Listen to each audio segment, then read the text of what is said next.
আসসালামু আলাইকুম। ডিম দিয়ে শাকসোবা বানাচ্ছি।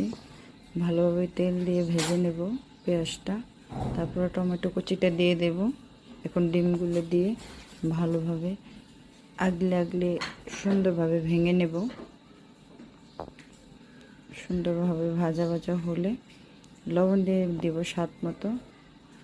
এখন একটু ধনিয়া পাতা দেব।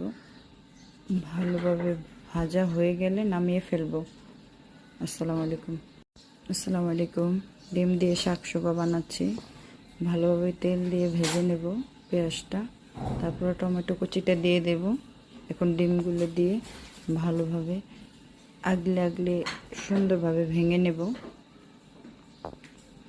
সুন্দরভাবে ভাজা ভাজা হলে লবণ দিয়ে দেব স্বাদ মতো। এখন একটু ধনিয়া পাতা দেব। ভালোভাবে ভাজা হয়ে গেলে নামিয়ে ফেলবো। আসসালামু আলাইকুম।